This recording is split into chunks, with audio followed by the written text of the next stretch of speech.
Today, we are doing a 2-round 2026 NFL mock draft. Let's jump right into this. Two quick things with 2-rounders. We do no trades and no Arch Manning. If you guys are new, feel free to like, comment, and subscribe. Below my face is my board. It is guys that I grade in all 22. There are over 290 of them that are fully broken down, even with some short descriptions in case you don't want to read all that. And you guys can end up going and checking that out. With $5 a month, you get access to that. You get access to Rookie Watch, where I end up going through every single rookie and end up putting down if they had a good week, bad week, and their stats respectively. And then also stock reports. There's so much stuff you guys get to have for $5 a month. And I want to be able to give that to y'all because I keep it to myself, but I want to give it to y'all. Let's jump into this number one pick, New Orleans Saints. And I am so happy, so damn happy. I do not need to take Garrett Nussmeier here because y'all know I blend my board with realism, right? If I think the consensus is dead set on something, I'm not going to just be someone to completely change it. Of course, in my analysis, I'll end up talking about where I end up disagreeing with the consensus, but I think that the most important part is that, especially with my board and with my analysis, you get my take on something that is my version of what a mock draft is. And like I could always do a what I would do mock draft, but you see my board. That's the whole entire point of this. But Garrett Nussmeier definitely struggling at this point. Again, I know he's dealing with the core injury, but there's just some things you have to have self-awareness. And, the quarterbacks in the NFL, they're not 100% healthy 100% of the time. They're all dealing with shit. And if you are not in a good position, you should probably end up putting yourself in a better one. So, or at least get yourself out of position to where you end up making continuous mistakes or learn from your mistakes, which he has made a lot of countless errors over and over again. But to me, that makes me believe that maybe at pick 33 in a trades mock draft, maybe a late one, we could talk about Nussmeier. But I want to finally change things up, and we're going to go Ruben Bain Jr. here, edge rusher out of Miami. This defense needs actual pass rush for the future. Ruben Bain has been phenomenal. Some people ended up talking about Tamba Hali being a pretty good comp for him and Justin Houston. I love those comps. Like that feels a lot more accurate than people talking about Myles Garrett, because I don't think Ruben is the athlete that Garrett is by a massive margin. But if Ruben ends up slimming down to like 265 right now, he's 275. Don't know why PFF's not populating that, but I do think the athleticism works really well in college, but the NFL is a lot more of a tempo game, and you need just a hair more athleticism to be as productive as Ruben Bain is, which to me, I wanted to drop 10 pounds of fat, gain 5 pounds of muscle. Much harder to do than, what I'm just basically saying, oh yeah, you just need to do this. That is a lot of fucking work, but I think it's possible, especially with the new regimented program and all that. So Ruben Bain does have sky high potential there, and he's my number 10 player in the draft. I really, really like him, and this is somebody that easily could end up being number one. He is only a couple points away from being number one. He's continuously been really solid. And as the season progresses, if he continues this streak, there's nothing but that for him. Like there's nothing but the ceiling for him. And at number one overall, especially for a team that can end up utilizing it, I think it makes a lot of sense. And number two for the Tennessee Titans, again, no trades in this. We could end up probably maximizing our value by going wide receiver at pick 34. And this is based on the current Super Bowl odds. I do believe that I want to go best player available here. The problem is I don't think the edge rushers have the right value. Just nobody is screaming number 2 overall pick. Ruben Bain is pretty much in a class of his own. I love Malachi Lawrence to death. Like that's just a huge my guy. That's a perfect example of something where the consensus is nowhere near where I am currently on him. I see a lot of people starting to take notice. I'm just early to Malachi. I've seen plenty of people grade him, and they grade him relatively favorably. But I think that's somebody that I'm going to continue putting my flag in for, and you guys get to see my opinion, but it's not something I'm going to taint the mock draft with because, again, I don't want to waste your time. Don't want to waste mine either. I'm going to go Jordan Tyson here, wide receiver at Arizona State. There is a non-zero chance that Jordan Tyson comes into the NFL as a top 10 receiver off the bat, and the Titans need it. You have Io Maynor, who's showing out and doing a fantastic job. But outside of that, there's a lot to be had in the receiving core. And Jordan Tyson brings all of that. He is a true one. And again, with Io Maynor continuing to grow and develop into the star that he is, as long as the health continues to remain solid, knock on wood, Like, this could be a dynamic duo that's super young and super talented that ends up being a huge savior for the Titans franchise. And obviously, Cam Ward there as well. And number 3, they got the Carolina Panthers, and no quarterback in the top 3 because we're going to be going after Caleb Downs, defensive back out of Ohio State. I just think Caleb Downs is the best player in the draft. Just simply put, he is a fantastic player, just at a lower value position. But you see countless times, like, how valuable is a Kyle Hamilton? Really freaking valuable. So if you can end up hitting on a pick like this, it ends up justifying itself. The problem is you don't always get the opportunity. There's also not very many safeties that are of this talent level, and Caleb Downs is one of those. So we're kind of buying into an exclusive style of player that you don't usually get to have on the free market or in the draft. At number 4 for the Miami Dolphins, Tyreek Hill. This is being recorded like right after he ended up hurting himself, and God, that is tragic. There are some people like saying like, oh, don't put up prayers for somebody who has the off-field concerns, and you know, that's just a separate issue. As a human being, you don't want to see anybody go through that kind of pain, and especially like when he's not doing bad shit. Like, if he was doing some bad stuff and ends up like something, God forbid, happens, that's just like, dude sprains his ankle and then he has to be out. Like, I'm not going to be like, boo-hoo. Like, if you're doing bad shit, there's obviously some wiggle room, but this guy's playing the game of football and then the dislocated knee. And that's one of the most gruesome leg injuries that I have seen in recent memory, obviously. And of course, for me, I'm separating the talent from the off the field here. So like in the game of football, like, of course I'm going to send up prayers. And then again, the human being aspect, separate from all those two personalities as well. Like, that just sucks. That really sucks. And that kind of puts a cap on I think what Hill's going to be able to provide y'all. So like, if Jordan Tyson were here, I'd probably be entertained with it. But I think we're going to go after the first quarterback off the board here. Fernando Mendoza, finally not super red hot, but ended up at least being clutch in big moment there versus Iowa to ice out the game. He's been fantastic this year. Dante Moore, fantastic as well. Lenoris, showing why we still should be loving him, but showing us some reasons why maybe he might still need some time to develop. But Fernando Mendoza looks red hot. He looks ready. And the best thing about Fernando Mendoza is that he's showing, by going from Cal to Indiana and having continued success and even improving his game, that new systems do not necessarily phase this guy. He seems like someone that you want as a foundation for your franchise. Fernando Mendoza goes at number 4. At number 5 for the New York Giants, if you can end up getting like a Caleb Downs at this spot, go and do it. I've continuously gone Spencer Fano. I don't know how long Illuminor is going to be viable for.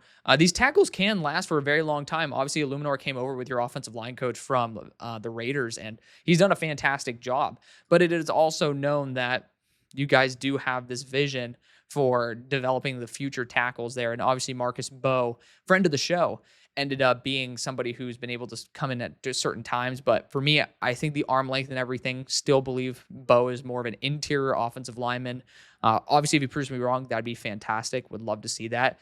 Dark horse here is Kenyon Sadiq. If you really love Jackson Dart and think that he's going to be a superstar, that's an option here. But I do want to throw in one more potential option. And it's because this corner class is getting relatively weaker on the back end. Like, we have Avion Terrell, who has his own respective pluses and minuses. Still think that he is a first to fringe first talent. Mansour Delane's the person who I'm bringing, or the player who I'm bringing up here at number 5. I think AJ Harris is extremely overrated. Just going to put it there.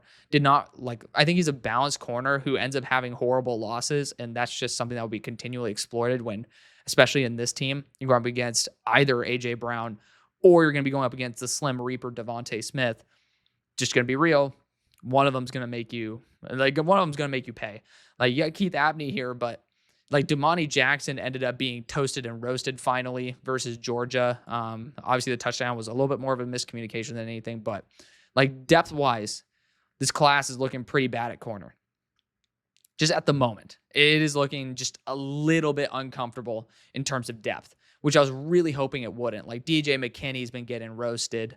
It's not good. Dalen Everett's coming off a bad game. Colton Hood, thank God, he's stepping up. But I mean, we're talking about what's there after round 1. Jermod in case of injury.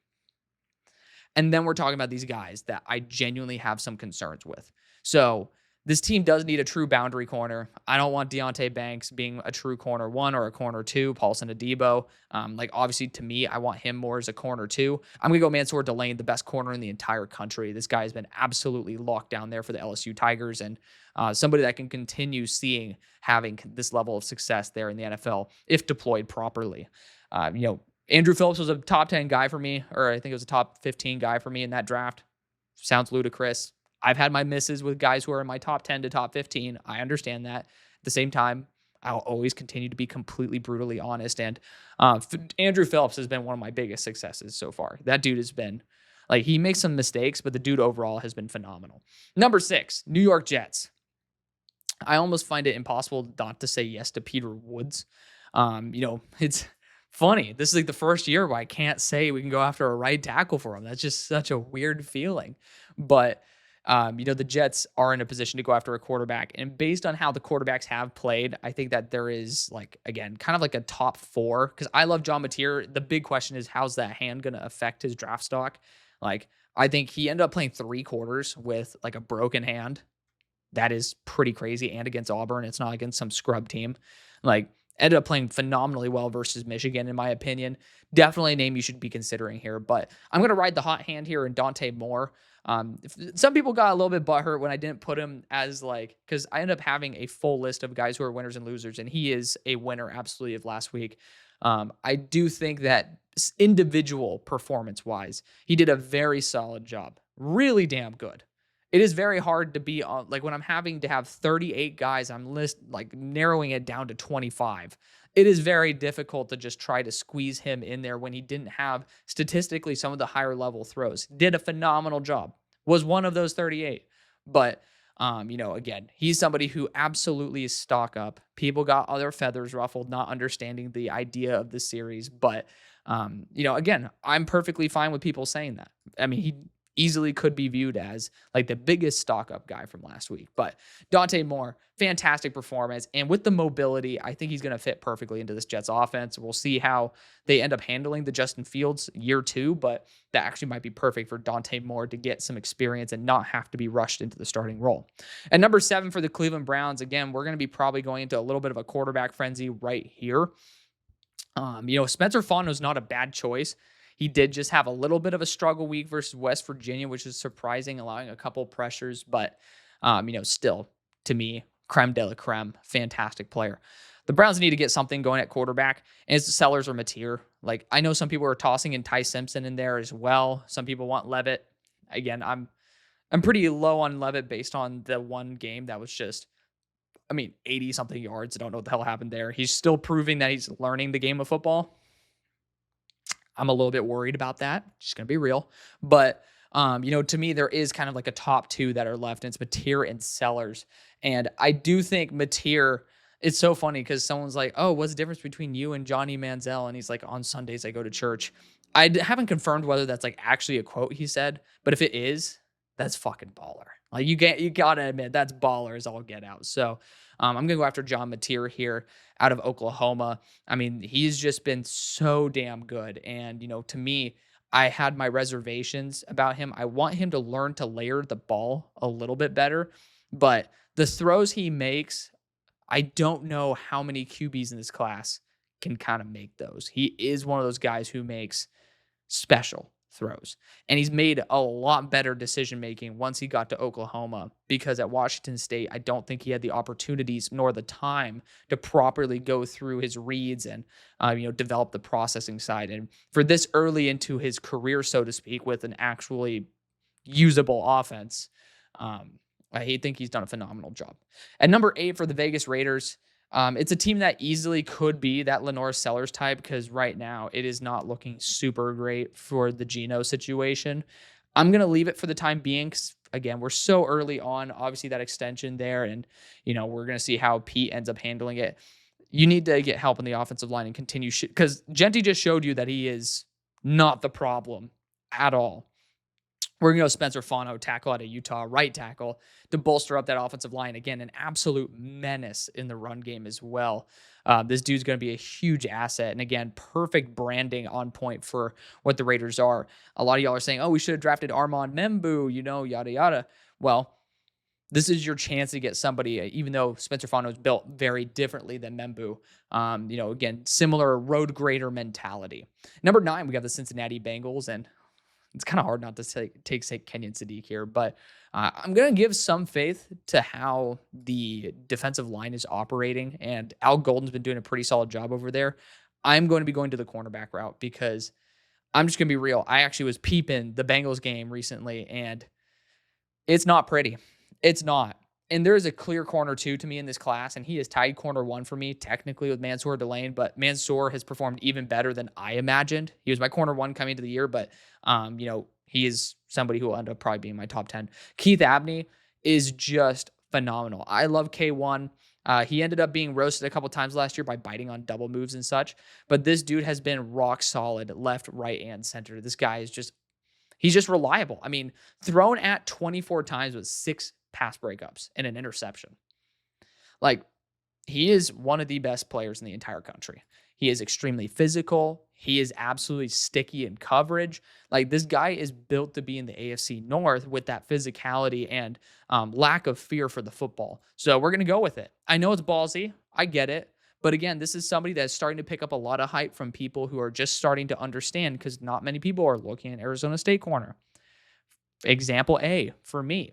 I did not study him with my first initial 25 to 30 cornerbacks. It might have been up to 40. I can't remember. But I ended up seeing some positive tweets about Keith Abney, and I'm like, all right, got to check it out. And my goodness, this guy is amazing.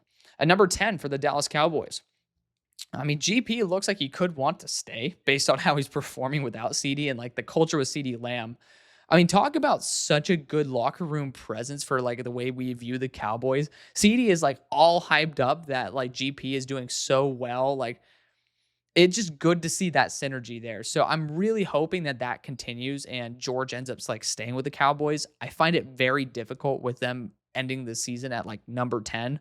And again, this is based on Super Bowl odds, but Jeremiah Love, he is the clear 1 in this class, but I do believe based on how you guys have sniped Javonte Williams, you don't see the necessity of drafting a running back this high.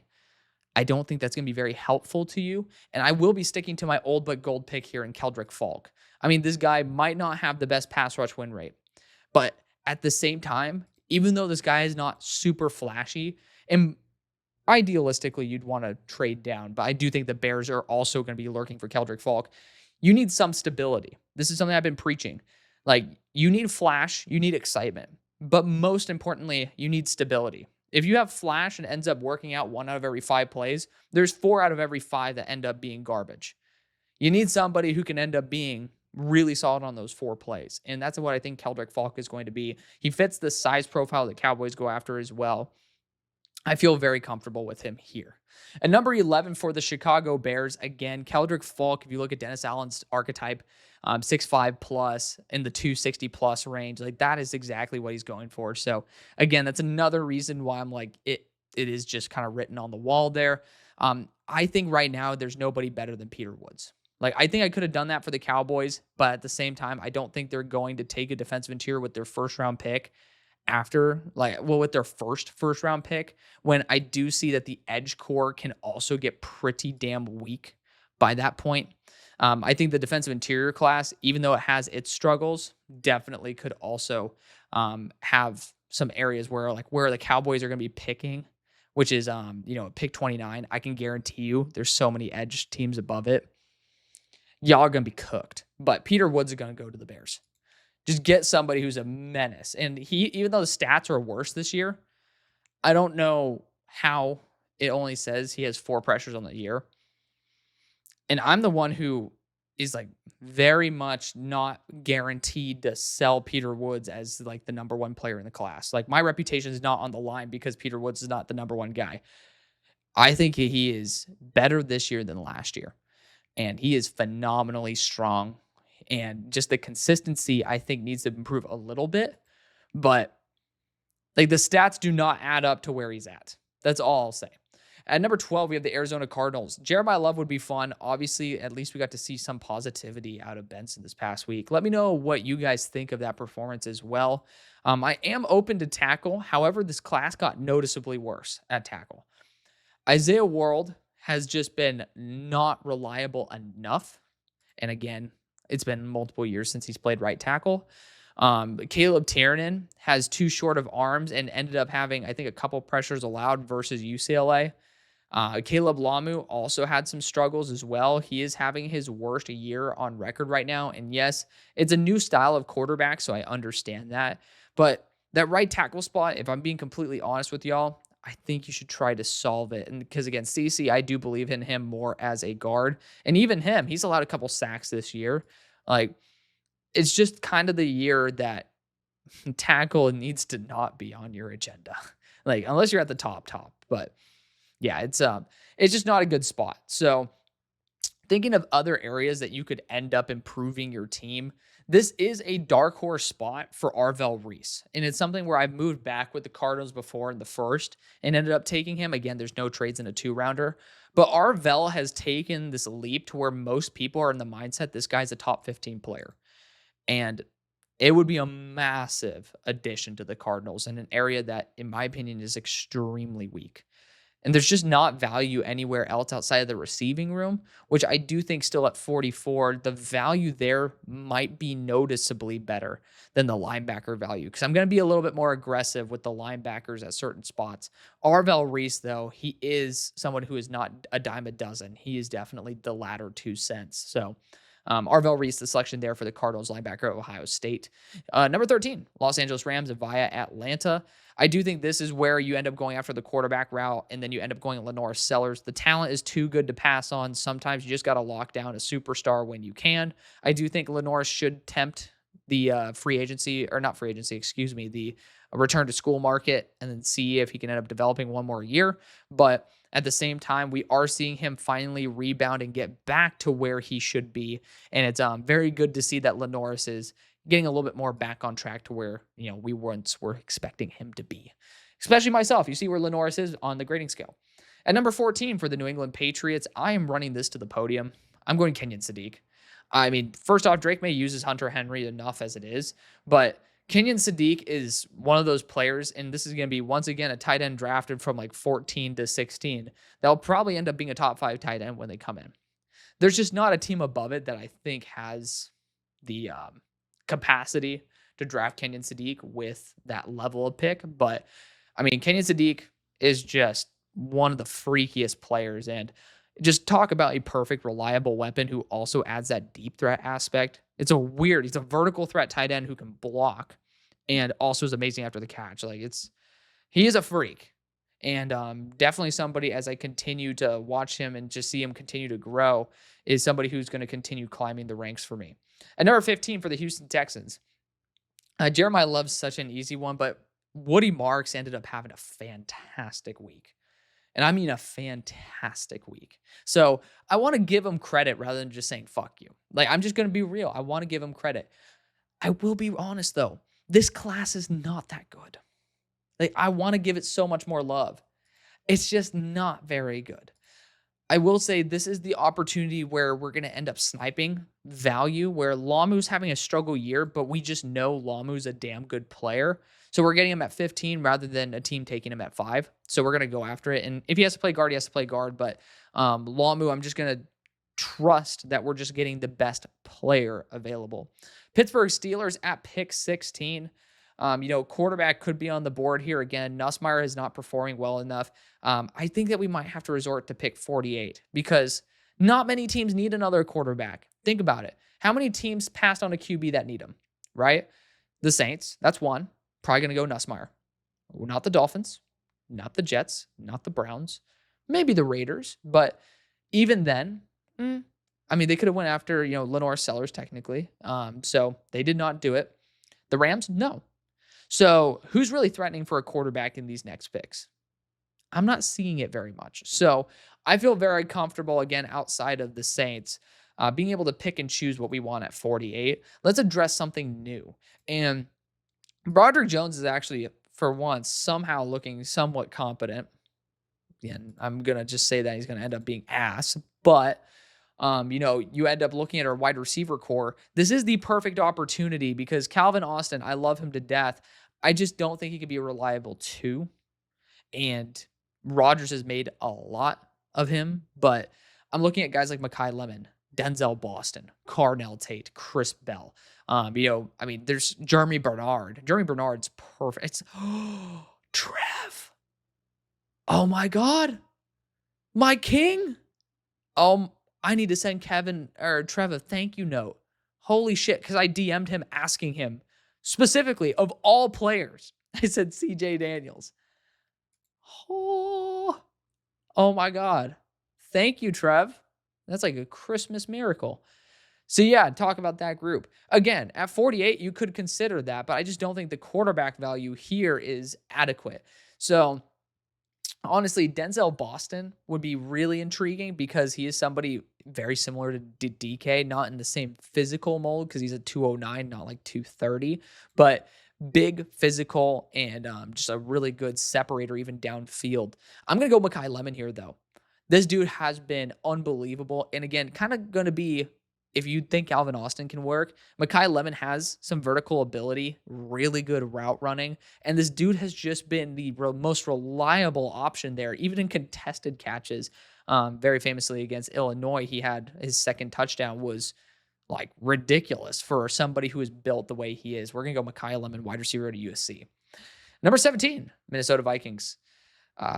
Again, a spot where I kind of want to go old but gold here with Avion Terrell. But I mean, Thieneman's the only other guy. I do think defensive back is where we need to focus. And Dylan Thieneman, even though, or I think it's Thieneman. Sorry if I mispronounce things, but he ended up allowing one of the touchdowns in coverage this past week, and that was like the Devontae Ross deep touchdown. Just gonna be honest, he should not be somebody who is one-on-one with a deep threat, and I don't think he even was, but he got credited for it. Just like, if you just don't put him in one-on-one with a burner, you're fine. Like, this is his only issue is kind of like range, but super smart. Ended up having the game-winning touchdown or game-winning interception as well. So I'm going to rock it. I mean, again, not very easy to find very high IQ, very reliable instant starters at safety. And for a team that has loved Harrison Smith so much, like, I think that there's just no way that we don't do that, right? And number 18 for the Cleveland Browns. We so far have taken John Mateer, which again, very happy with that. Here at pick number 18, I do believe we could still try to target some offensive line. You ended up sending a late pick swap in order to acquire, I think it was Robinson. So I'm looking at Tiernan, I'm looking at Gooseby. Like, looking at how you guys are valuing measurables, I don't think it's that big of an issue to go after Tiernan. Like, Tiernan's somebody who is just rock solid reliable, even in games where he doesn't score necessarily well. He's not allowing a ton of pressure, but you guys show the need. Obviously, DeJuan Jones out for the year, but like, there is a need to improve this offensive line, and John Mateer needs protection. Caleb Tiernan probably is your best option. Now, if we're going to evaluate other options here for the Browns, you could try to look at the edge rushers or even more wide receiver help. Cornerback as well. There's a lot of guys up for contract. You know what? I always go after like offensive line for this team too. We're going to go Colton Hood, defensive back out of Tennessee. Dude's been lighting it up for the Volunteers. Like, very physical. Again, that's kind of just what Tennessee does best. We're really happy to see Colton Hood take his game to a next level. And we're going to show him the love there. Even though I'm a Steelers fan, it's probably somebody I would have considered for the Steelers as well. But at number 19, we have the Seattle Seahawks. And honestly, with 2 picks, like, of course they have 2 picks, dumbass. They're this is a 2-round mock draft, idiot. But interior offensive line, honestly, with Francis Mauigoa would work really well. You think about Zabel and Mauigoa back-to-back drafts. Like, just solidifying your offensive line is never a bad idea. But I love the storyline of having Denzel Boston in the room. Like, you're going from Washington and staying in Washington, and this team needs a big vertical threat. Like, you need something there. Carnell Tate could be a little bit more balanced. Chris Bell could be a little bit more exciting. But Denzel Boston has been so damn reliable that it's very hard, especially with the geographic situation, to say no to. I really do like what he could bring. At number 20, we have the Tampa Bay Buccaneers. And again, great situation for them to be in because you just get to pick and choose. I think David Bailey is the best option for this team. Cassius Howell's an absolute animal. Problem is the dude has sub 31-inch arms, and that just doesn't fly. R. Mason Thomas, very similarly, 31.5-inch arms. Like LT Overton's exciting, but the guy who is having the most success right now as of this past week, I can't remember what his stats are on the year, but Hassan Reddick. And Hassan Reddick is a quasi linebacker hybrid, and he was the first player signed in free agency to the Buccaneers. I'm going to stick on this one. I think that there's not very many options that are much better than this for the Buccaneers. We're going to go David Bailey out of Texas Tech. He's somebody who's played linebacker, played the edge position, and plays it damn well. I think he's a really good player. At number 21 for the Indianapolis Colts. Honestly, you guys have been phenomenal. Like overall, technically, this is a team that could end up investing in the quarterback position. Indiana Jones might be a better option, though. Right tackle, if you do want to throw CC Mauigoa out there, there is a chance that works. Trevor Gooseby, Caleb Tiernan, like there's a chance that works. Again, it's just dangerous to throw darts like that, in my opinion. But you got to do it, right? You can't be neglectful. Edge rusher is also a position where I've been very favorable for the Colts. And Danny Dennis-Sutton's coming off a 7-pressure game versus Oregon against 2 top-tier tackles. I don't care that his pass rush win rate went down. He still showed up big in big moments. And, I mean, I do care to some degree, but I think Danny Dennis-Sutton has shown that he could end up working. I mean, first off, he's perfect for a Lou system. Like, Lou loves his big DNs. But, I mean, he fits schematically. He showed up when he needed to. And he's just been rock solid, reliable. Maybe not the flashiest, but he's just been reliable. At 22 for the San Francisco 49ers, I've been wanting to find a way to get Jeremiah Love out of here, especially after the week we just saw where the top-end running backs who were like, oh, they're having some struggle bus time. They all kind of broke out for the most part, which is just amazing, or at least the top 2 did. But Niners' dark horse position is wide receiver. I mean, just based on the fact they can't stay healthy is the biggest problem. But, looking at offensive line, I don't think it's a bad idea to develop Trevor Gooseby. He's young and he needs more experience, but this is the perfect guy to grow under Trent Williams. You need to. I mean, you need to have a contingency plan there. Caden Proctor might be a great option in round 2, but I don't know if it's going to be 1 year for Caden. And I also don't know if he's coming out. Same thing with Gooseby, to be fair, but I think more teams are going to be favorable to Gooseby than they are going to Proctor, if that makes sense. So we're going to go Trevor Gooseby here, left tackle out of Texas. Again, somebody who I've been more low on, but he's done a lot more this year than I expected. Very excited to see that. At 23 for the Denver Broncos. I mean, shoot. Wide receiver is not awful for them. You have Cortland Sutton on a 4-year extension. Amazing to see that. Like, I do think Carnell Tate would be an amazing addition to this team. Like, linebacker actually is probably where I'm going to look. And I'm looking at Sonny Styles here to be a big Mike. Also can handle the elements and shown up multiple years in a row. I'm going to go Sonny Styles, linebacker out of the Ohio State University. At 24 for the Washington Commanders. People get their feathers ruffled when I go after Jeremiah Love, man. And I think that he's not a bad choice at all. And if you let him slip here, and again, with no trades, I'm 100% taking him for the Chiefs. So you can just kind of see, if I don't do this, this is what happens. Now, TJ Parker is here. Even though I have my reservations on Parker, I still think he is a solid player worth late 1 consideration based on ceiling. And I do think you might need to exercise that option and trust Ja'Cory Krosky-Merritt and probably your eyes to be able to get another back in there to be able to have the workload in the run game. We're going to go TJ Parker, edge rusher out of Clemson there. At 25 for the Los Angeles Rams, we went Lenoris Sellers in the first. God, I love that. I'm going to look at corner here. And just Avion Terrell is the one who speaks to me. Jermod McCoy needs to prove that he's healthy first before I go after him for the Rams. Looking at other players, again, Domani coming off a bad week. Iggy has honestly not been horrible. Like, he's gone up against some pretty tough competition. But I'm, again, not considering him in the first at the moment. Like, the class drops off a cliff in terms of, like, actual starting talent. And for the Rams, like the right tackle position, we could go after Caleb Tiernan and just try to move him over to right. Could go CC Mauigoa, but I don't see an option long-term at guard that would work out. Like, I don't see the potential chance of, if this fails, we can end up putting him here. And that scares me a bit. So I just think there's too many variables unknown. I'm going to go after the one that I kind of do, and that's Avion Terrell, cornerback out of Clemson. Just reliable, explosive, just a really good player. 26 for the Los Angeles Chargers.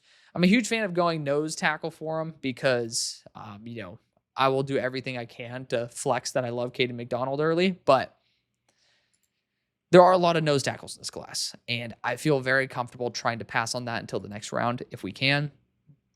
I mean, still might, but getting a long-term edge rusher is perfect at this point. And again, like I was talking about with the Cowboys right here, we have 3 teams in a row that would be just like straight up feral for LT Overton. And also, you took Justin Obuigbe before as well. So we already know this is up y'all's alley. We're going to go LT Overton, edge rusher out of Alabama. Again, you could have taken him above TJ Parker, and if you really liked that one instead, flip the two. LT's just 6'2" to 6'3". Just might be a little bit of a turnoff compared to TJ. I mean, technically TJ's 6'3". I take that back. But TJ is the higher ceiling player, no doubt. Just LT Overton's a little bit more. It's more of like an underwhelming because people think he's 6'5".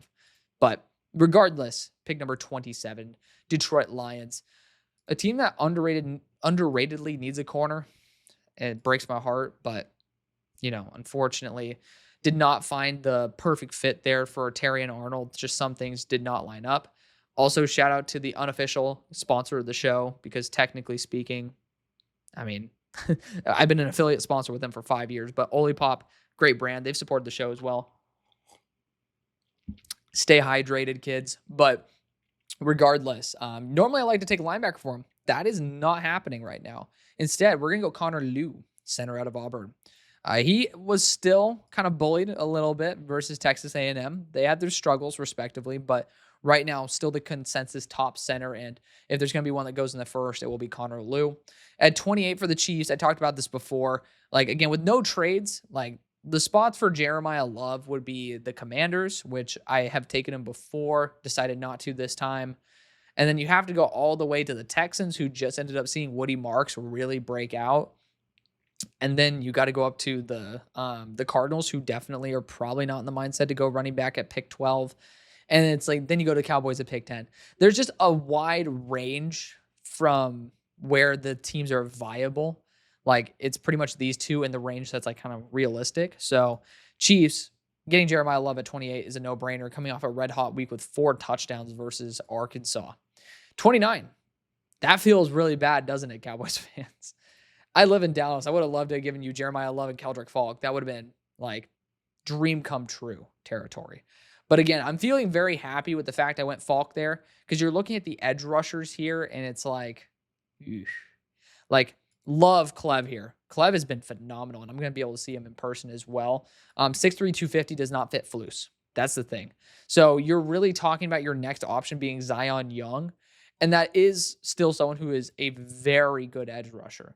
But I don't think I'm there at late 1 yet, versus some of these other defensive interiors make some sense. And I'm a sucker for the Cowboys fixing up the defensive line as soon as possible.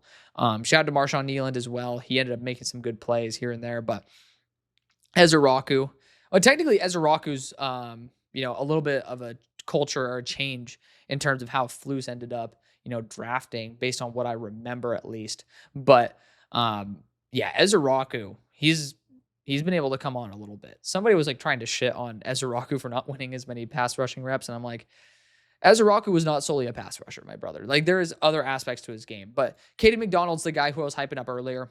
This is the late first range where I feel very comfortable with Falk and McDonald. Again, McDonald's super young, big nose. Tyleek Williams, this is the exact range that Tyleek went. And technically, Caden, I think, might be better. There's a chance he's better. So I think this is just a good range for him to go. Christian Miller is a smaller defensive interior. Caden could end up being, first off, a Toya. Like, you don't want Toya on the field. But secondly, also someone who learns and is able to adopt a lot of really, really good traits from the guy you just traded with for Micah Parsons there. So, I think this is going to be a long-term deal here. We end up getting a lot of consistency on that line. And then, in the third round, not third round, but like fourth round, fifth round, end up going after someone like an R. Mason Thomas. Because again, 31.5 inch arms, Some people are going to be scared. Romello Height, I believe, is a very similar situation. One of these guys are going to fall. It's just bound to happen. So, I mean, Max Llewellyn, also like 32.5. Like, there's just going to be somebody there to where you can end up going more after the pass rushing specialist and, build on the floor rather than trying to hit a home run. At 30 for the Ravens, y'all need a lot. I mean, Kyle Hamilton, Lamar Jackson, kind of like the foundation y'all are looking for right now. Going best player available is the way to roll. We're going to go Christian Miller, defensive interior out of Georgia. Really pissed off at how he played versus Bama. Really pissed off. But at the same time, overall, like when he has his high level plays, there's not many that are remotely better than him.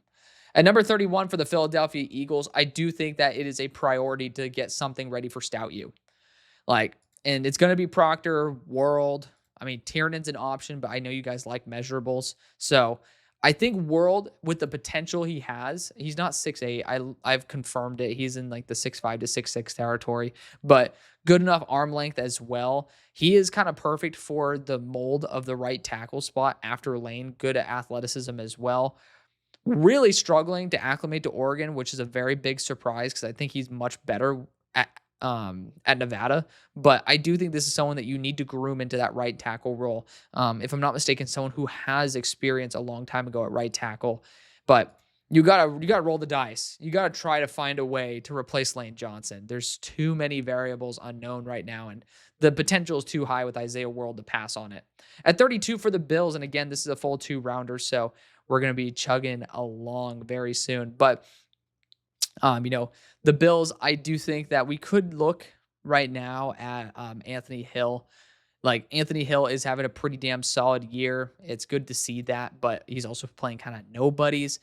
I think this is the spot where we end up going that way. Like late first, this would probably be something where I trade back, but linebacker is very crucial for the Bills to maintain consistency, and Anthony Hill Jr. is looked at as that first-round pick. At 33 for the Saints, we took Ruben Bain in the first, and as promised, we're going Garrett Nussmeier here at pick number 33. Do we know if Daddy Nussmeier is going to be there or not? No. I'm assuming that he will. We'll see. But Garrett Nussmeier ends up being the pick there. Mitigate the risk and end up going after a player with a sky-high ceiling. At 34 for the Titans, took Jordan Tyson in round number 1. Here in round number 2, I will be looking at edge rusher because now we're talking about the Joshua Josephs of the world, Max Llewellyn's, Zion Young, Clev Lubin, though. Clev's the guy that I'm really excited for. This guy has just been slicing and dicing and kind of crazy because he has gone up against some pretty chump change schools, but this guy puts up pressures on the weekly, and it's an insane rate. So I kind of want to feature him early and often. Zion Young, I feel, is going to be a little bit more of a high floor option, and again has played some really solid defenses or really solid offensive lines and has performed phenomenally well. So I think I'm actually going to go that way. Joshua Josephs is another one who has been rock solid, near 35-inch arms confirmed. I'm going to go Zion Young, edge rusher out of Missouri. At number 35 for the Panthers went Caleb Downs in round 1. Would have loved Anthony Hill here. That would have been great, but not the case. Technically, you could go after a QB. It is starting to get to the point where it's is it time? Is it time? It's definitely, the clock's a little bit ticking right now, and it's a little bit worrisome there for Bryce Young, but I'm not going to do it just yet. I've done it in other mock drafts. Not going to do it in this one, but I do think boundary corner, if you see the option there, like Jermod McCoy, I don't think we could pass on him. Revamping the secondary is never a bad idea, ever. Look what the Eagles did. They had probably one of the worst secondaries or worst corner cores and ended up taking back-to-back Pro Bowl level, if not all pro level players. And look at it now. Jermod McCoy, when healthy, as a corner 2 to J.C. Horn, would be phenomenal. Pair him up with Caleb Downs. Phenomenal. So we're going to take the chance. We're going to roll the dice and go Jermod McCoy. 36, Miami Dolphins took Fernando Mendoza in round 1. Could go with CC Maui-Goa and try to bolster the offensive line. He is a good offensive lineman. I don't want to make it seem like he's not. But I do think, especially with Tyreek Hill and the situation he's in, needs some consistency in the receiving core. And I'm just going to get someone who is reliable. Just get something that works. You got Waddle. Let's get Carnell Tate in here, wide receiver out of the Ohio State University. At number 37, the Giants went Mansour Delane in round number 1, giving you guys at least something new to get excited about. At this point, you could go wide receiver as well. I do think that there's a lack of options after. I mean, right now, unfortunately, we're going to see how the offense develops without Malik Neighbors. But I'm looking right now really heavily at Chris Bell, Antonio Williams, Jeremy Bernard, CJ Daniels. I mean, phenomenal weaponry all around. But part of me wants to go Jeremy Bernard above all of them. This dude has been on fire this year, just unbelievably reliable. But Chris Bell is also a dog. And after the catch, you're talking about guys who are just dangerous. Jeremy Bernard, 204, but Chris Bell, 220. It's very hard to say no, and I do want to invest in Jackson Dart. And again, we already went Mansour Delane to help out that defense. I do need to get something to help out the offense here. And you could go after CC Mauigoa and then have him kind of be very similar to what you're using Marcus Bowe right now. But I do feel like that's kind of wasting one of the two at the very minimum. I'm going to go Chris Bell. I'm going to go after the player who I have as my wide receiver too. Technically, right there with Mekhi Lemon. At number 38 for the New York Jets, took a quarterback in round 1 with Dante Moore. And at pick number 38, again, this is a team that is very reliant on their quarterback or on one wide receiver to just do what they need to do. And I don't want Dante Moore just to continue overfeeding Garrett. We want Jeremy Bernard or CJ Daniels. Both these guys, again, definition of reliability with Jeremy, a lot more flash and bang with CJ Daniels. Regardless, I mean, we're talking about guys who are just ballers. I mean, all these guys, both of them, great. Chris Brazzell, a dark horse that really is taking this game up. Casey Concepcion, I love this guy. I mean, he's someone who I had a lot of doubts coming into the year. This dude is lights out. But, I mean, to be fair, I'm going to start thinking about this. Who is the most Oregon-style receiver? Because I'm thinking about how well Dante Moore is acclimated with his receivers and who's going to offer the most. My problem with KC is that he's a little bit on the lighter side. I got to look back on what CJ Daniels is built like, and he's built very, very well. So I will say KC does feel like maybe a little bit of overlap with what we already have. So I'm going to go after someone who's a little bit more reliable in the contested catch game. And it's going to be CJ Daniels because I do not want Garrett Wilson to be the guy who always is the focus there. At 39 for the Cleveland Browns went John Mateer, Colton Hood. Hello. I think honestly going after offensive line is a smart move now. Now we need to take the shot. And, you can go after CC Mauigoa, Caden Proctor, Caleb Tiernan. There's not a bad option here. I'm going to go with the guy who is used to playing the cold and also someone who I believe is a lot more consistent. We're going to go Caleb Tiernan. At 40 for the Raiders, could have ended up with CC Mauigoa, but I did not know that. This is a live mock draft. Ended up going Spencer Fano in round number 1. Could go Drew Allar here for all we know. I mean, that's not a bad idea. Sam Levitt, Ty Simpson. Here's the reasoning why I'm not going to do it. I just named multiple quarterbacks that could end up being really good options. And again, not that many teams that are looking at that quarterback spot. And I don't think there's noticeable drop off outside of that. Again, we addressed the offensive side of the ball, and I think we need to look more at the defensive side. Defensive interior wise, there's still some amazing options here, including Caleb Banks and Dom Orange. Dom Orange, injured twice in the Arizona game. Shout out to you guys for double clarifying that, but he's been very reliable, having a little bit of a down year, but again, they're just using him way too many spots. In my opinion, I think they're trying to have him be just kind of positionalist, and that's just not what you usually do with someone who's about 6'1" and 330. It says he's 6'4". His numbers are sub 6'2". So it's Caleb Banks or Dom Orange for me. Just get somebody who could end up being an absolute beast. And Caleb's been dealing with a lot of health issues as well. So I'm going to go after Dom Orange, who's a bit more reliable. And also Iowa State second. Well, technically Darian was a 3rd round pick, but going back to Iowa State for a defender is a fun little storyline. 41, Cincinnati Bengals went Keith Abney out of Arizona State in the 1st. Here in the 2nd, we're going to go CC Mauigoa, tackle out of Miami. That's kind of crazy. He's going to play guard for us. Again, just Dalton Reisner brought in on a short-term contract. CC Mauigoa going to be the longer-term guy there. The offensive line, I mean, penalties were just horrific. Just bad overall operation. Even on punts, like the coaching needs to get their head and ass wired together, in my opinion. At number 42 for the Dallas Cowboys, Keldrick Falk, Caden McDonald in the first.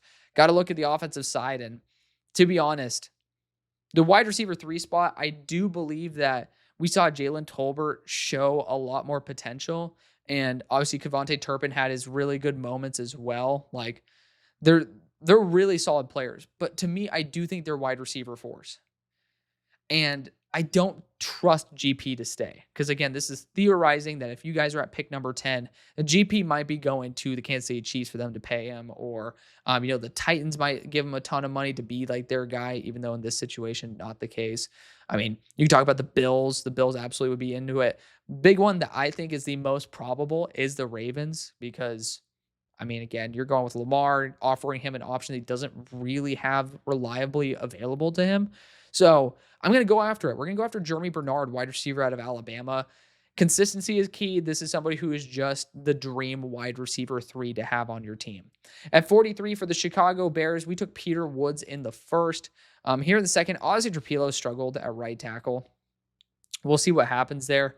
Caden Proctor, not worth it because we haven't developed one right. Xavier Chaplin's been ass this year, which really sucks because I was hoping for him to break out. Tomas Remock, again, they're playing him at right tackle again, dude. Oh my God. When this team, here's the big problem, because I love Remock. You can end up seeing where he's at on my board based on what I thought of him at West Virginia last year at left guard. When you put somebody through so many different positions, they have no ability to build consistency and comfortability to develop into the player they should be. That is just so annoying. Really annoying. It disqualifies him from round number 2. Running back wise, we'll see what happens. I think DeMond ended up being hurt. That's what I was talking with Brochbo. I think he ended up saying it, but had a phenomenal game versus Georgia Tech. If healthy, he's the pick here. Jonah Coleman, really fun, but again, he still doesn't break tackles. That's his kind of thing for me. But at the same time, still a very good back. Nick Singleton having a rough year. I'm going to go Devon Claiborne. I'm going to stick my foot in the ground and say this is my guy. He was my RB1. Again, got to see what the health is looking like. But in the biggest game, he showed up the biggest. He did not have a great game versus NC State. But NC State is a very dark horse team. They're showing that their defense is very, very good. At 44 for the Arizona Cardinals, went a linebacker in the first with Arvell Reese. This is easy for me. Let's get somebody who has deep threat ability and also return ability. Casey Concepcion, wide receiver at Texas A&M. Dude's a baller. He has potential to be a wide receiver 1. Again, with the Cowboys, I want a little more consistency. Technically, you can swap these two, and I'd still be perfectly fine. 45 for the Falcons. Have not had a pick yet because the first one went to the Rams. To me, their interior offensive line is bad. And I've given a couple breaks from going this route, but you guys know me. I want to give every shot possible to Penix to succeed. And I think Parker Brailsford is exactly that. First off, has only allowed 1 pressure in the year. But secondly, and most importantly, Parker Brailsford has already snapped for Michael Penix back at Washington. So instant chemistry there. To me, the top performing center outside of Lyndon Cooper in the draft. But Lyndon Cooper, I can't wait for PFF to add Lyndon into this because, they might have. I'm literally finding out right now. They have not, though. But definitely somebody that you guys need to get caught up on. That guy is phenomenal. Patriots at 46. First round one, Kenyon Sadiq. Baller. We're going to go after an edge rusher here. And the question is, what style of edge rusher do we want to go after? And I'm going to rock it with Clev because Clev has very similar measurables to Braden Swinson, who I really, really liked last year. But we're going to go after Clev here at 46. Again, look at those stats. Back-to-back years doing phenomenally well with 90-plus grade. But 27% pass rush win rate and a really high run stop rate. Dude's been lighting it up for Louisville. Louisville has had amazing play overall from their players. They just know how to make it work, man. At 47 for the Houston Texans, first round pick, Caleb Lamu, really good value. Here at 47, I'm going to roll the dice on it because Caleb Banks is too good to pass on. This guy has 35 plus inch arms and is just, again, health-wise needs to get some time to get acclimated. But if you get that down, this dude's an absolute animal. At 48 for the Pittsburgh Steelers, you can end up going Drew Allar here. You can end up going Ty Simpson. Ty's done a phenomenal job this year. I do think Ty has a little too much like in terms of similarity to Kenny Pickett. Like not necessarily the best arm in the world, but again, a little bit undersized. Like I do worry about him in the AFC North. So I do think Drew Aller is still worth taking a shot on. Let's look at the other quarterbacks that are worth mentioning here as well. Um, I'm just glad I do not have to take Kevin Jennings, or I'm sorry, not Kevin Jennings. Wait, where did they end up putting our other Pookie Bear, Tyler Van Dyke? There he is. I don't have to take him anymore as a placeholder for Dante Moore. But like Cade Klubnik is the other option. I know not many people want to hear this, but Cade Klubnik has been a much better quarterback than what he's gotten credit for. Again, very similar if we're going to talk about like Carson Beck as well to Kenny Pickett, but Cade Klubnik makes some incredible throws. I'd probably try to trade back if possible, but Cade Klubnik still, I think that he would provide a little bit more than Drew, but Drew has the arm talent that's crazy. I'm going to say, let's rock it with Cade. I think Cade is the guy. Again, this is coming from a guy who was pushing back against the Cade #1 stuff for a while. Like I am now a Cade apologist, but just look at some of the throws he makes. Don't look at just the stat line. And again, it's very underwhelming, and again, football's a team sport, but it is very heavily predicated on how a quarterback's playing. But I will say, you look at the overall body of work, Cade Klubnik's really damn solid. And, you can end up putting him in the mix there with Will Howard, and we'll see how that goes. 49, Minnesota Vikings went Dylan Thieneman in round number 1. I did hear you guys talking about center as a potential option, and that's just because of the concussion issues to why am I forgetting his name off the top of my head? But your guys' center is having issues in terms of how he's dealing with all that. So I am worried about it. I just don't think that outside. Well, Lyndon Cooper is available, and I do think people are going to start waking up to him. We'll see what games Pittsburgh has on their resume, because that can end up giving him a little bit more love and a little bit more light. And in fact, I'm going to do that. We're going to let Davion Carter be the placeholder. So we're once again doing a placeholder here, but it's my number 15 player currently in Lyndon Cooper. He ended up handling Peter Woods better than any other center that I saw last year, and that really is what put him on my radar. And he's coming off a week within top of his whole entire team pass blocking grade, and then also 0 pressures allowed. So again, good performance by him. At 50 for the Jacksonville Jaguars, we have not had a pick yet, but I do think looking at the cornerbacks available, we can now feel pretty comfortable taking a shot. There's a lot of guys who are in the mix. I just think that realistically, people love AJ Harris too much, even though I'm skeptical of him. We're going to go with AJ there. 51 for the Seahawks, Denzel Boston the first. Part of me thinks I maybe should have ended up looking at corner there for them. Was Colton Hood taken right before them? He was. Okay, if Colton Hood was available, I think I would end up kind of regretting my first round pick. But Denzel Boston selected so far. I do like the idea of getting a flexible edge rusher that could also have linebacker tendencies, and that's Joshua Josephs. He is 240, but he has 34.75-inch arms. This dude is a menace. I mean, he is a paralysis demon in Tennessee Volunteer uniform. Like, this guy makes people like genuinely fear what he can do to them. So I kind of want to exercise that option. And again, ridiculously fast. We're seeing already how effective his teammate last year, JPJ, was. And Joshua Joseph's not far off. So I do want to give some credit there. I do, though. Actually, I know the linebacking core needs a little bit more help. I'm going to go Whit Weeks. Whit Weeks has that like commander-in-chief kind of vibe to him. Maybe it's the flow, but I mean, the dude is a very, very underrated weapon there. And your linebacking core kind of needs some infusion of some swagger, so we're going to do it there. 52 Buccaneers, first round, David Bailey. Here in the second round, I'm actually going to roll the please see you have Eli Raridan on here, because that guy's my dog. Like, oh, come on, guys. I know this hasn't been updated based on like the guys who are here. We're going to end up giving Traore some love as a placeholder, but this is going to be currently my number 51 player on my board, Eli Raridan, tight end out of Notre Dame. Outside of a couple drops at the start of the year, dude's been ridiculously reliable and one of the best blockers in the entire country, if not the best. Number 53 for the Indianapolis Colts, first round, Danny Dennis Sutton. Here in round number 2, I want to find a right tackle for y'all for the long haul. I can't. It's not working. Linebacker wise, we do still have CJ Allen here. Kyle Lewis is a really fun one as well. Harold Perkins. I could have sent Harold Perkins to the Seahawks. That would have been cool. Honestly, Harold with Lou would be kind of ludicrous. Ludicrous.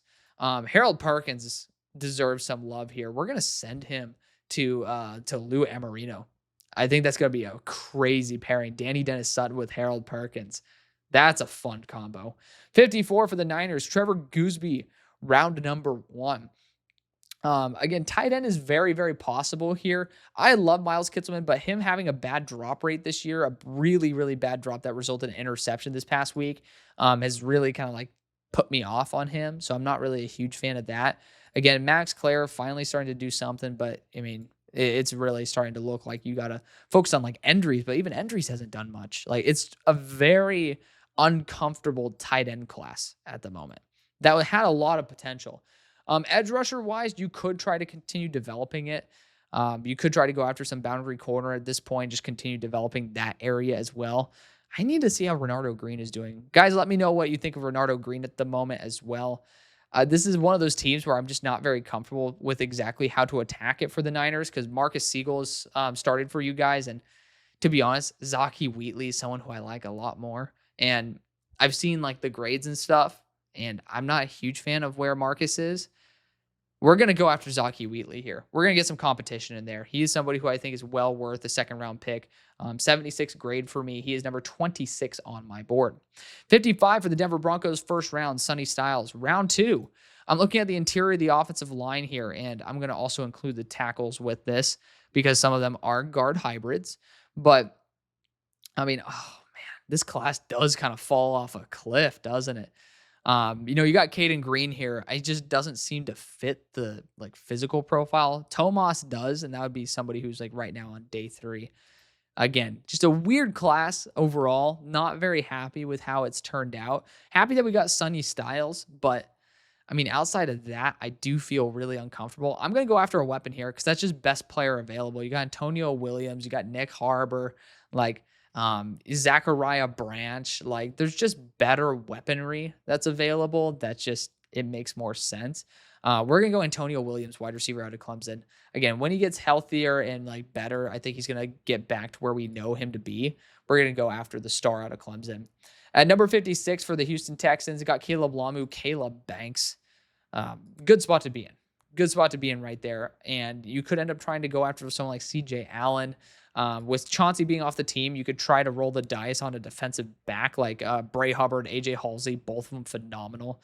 Like Bray Hubbard deserves a lot of love, man. This guy is a big hitter, but the Texans defense, I think, is very solid. Here is where I'm going to talk about Jonah Coleman kind of being the thunder to the lightning that is Woody Marks. At 57, we have the Los Angeles Rams, Avion Terrell, Lenoris Sellers. I do think this is where we have to take a shot on a tackle, and that right tackle spot just needs to be fulfilled. I'm actually going to go all the way down to where they have Alex Harkey. He had a tough game this past week, but the dude showed to be an absolute road grader, and you got to be able to have that mentality there. This guy ended up blowing up Dennis Sutton on some plays, and he ended up like blowing up defensive backs too. Had 2 pancakes on the game. So a really fun player that I really like. And again, very rare in this class, a solid enough right tackle. 58 Chargers, LT Overton, round 1. Round 2, again, I want to go center. I just don't trust Jake Slaughter enough personally to just go after that at the moment. Again, we already went after LT Overton. We'll go after the nose. Again, just build through the trenches. Darrell Jackson, Tim Keenan, those are the number 1 and 2 guys here. Like Tim Keenan ended up coming back and not doing too shabby against Georgia. Darrell Jackson's been, kind of up and down, but like Darrell Jackson's the guy who gets a lot more hype. I'm just going to put him there for the Chargers. Technically could have went Keenan and then ended up having like a full Alabama defensive front. I don't know how that's worked out in the past, so I do kind of like seeing a little bit of a change up there. 59, Detroit Lions went Connor Lew in round number 1. Here in round 2, I want to see the edge rushers available, and I think Mateo, after coming off a red-hot game versus the Nittany Lions, he's the guy who I'm going to take. Big, long, pause, but just a really solid edge rusher that would have been taken instantly by the Chiefs there at 60. Chiefs at number 60 took Jeremiah Love in the first. Dark horse is wide receiver for this team. And we're looking at guys like Chris Brazzell here. And it's one of the positions that's kind of underratedly there. Like Tyquan Thornton had some good stuff. Marquez Valdez-Scantling had some good stuff. I mean, Nick Harbor is here. You could end up going after the big monster. But Chris has been a lot more of that style that's worked. So I'm going to go after it because Nick Harbor's looked really, really, really bad this year in terms of like the flexibility. Like he just looks very stiff in a straight line. Number 61, Green Bay Packers. Did not have a first round pick because, well, you ended up sending it away. I'm going to get the nose. I like doing it. Tim Keenan. If you guys want Tim Keenan for the Chargers, you could swap him here with the Packers. I just feel like it's the smart move. Just get someone who continues to make that defense ridiculously talented. 62 for the Baltimore Ravens. And I'm going Christian Miller in round number 1. Could go Caden Proctor here just because they like to go best player available. But, we still have a lot of love for this team. And I would say corner is not impossible. Again, I'm a little bit down on the corner class at the moment to where I just don't feel very comfortable with it.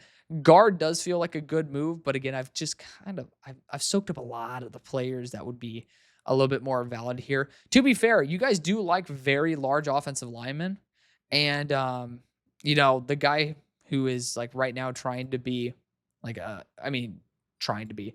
Green, trying to be like Armand Membu-esque. Like this guy has been really solid since week 1. You know what? I'm going to show some love there to him. Caden Green goes to the Baltimore Ravens. Eagles took Isaiah World in round number 1. Caden Proctor's here, and like you could have been like, oh, but there's a chance that he wasn't. Like there's like a legitimate chance that he wouldn't have been there. Defensive interior wise, because you might want to develop somebody. I just don't think the value is necessarily there. Lee Hunter is here. Lee Hunter's a baller. 6'4", 330. A very, very good defensive interior to grow and develop. But I do know you guys also want corner too. Again, I'm just not a fan of this class. Like there's just guys that I do not have that like gut instinct is like, I really think you're doing very, very well. So I just have a little bit too much of a reservation there to take somebody that you're saying, oh, we need a corner too. What if I don't think they're a corner too? How can I give it to you? And tight end wise, I just don't think there's somebody here. So before you guys complain, because I already know there's going to be the complainers in there, I just don't see the value. I just don't. But I'm going to go after a player who I have as one of my top defensive interiors, and that's Lee Hunter. Again, you have 2 guys on the defensive interior up for a contract after this year.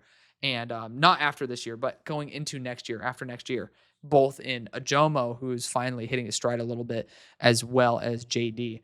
One of them's going to be gone. I think it's Ajomo, and that's going to be perfect for Lee Hunter because of his explosiveness. At 64 for the Bills and ending off this mock draft so I can finally edit this, upload it, and then go to bed. We went Anthony Hill Jr. in the first round. Like, I personally just think they got to go Nick Harbor here. I was mentioning GP is a good option for them, and I think that's an even better choice.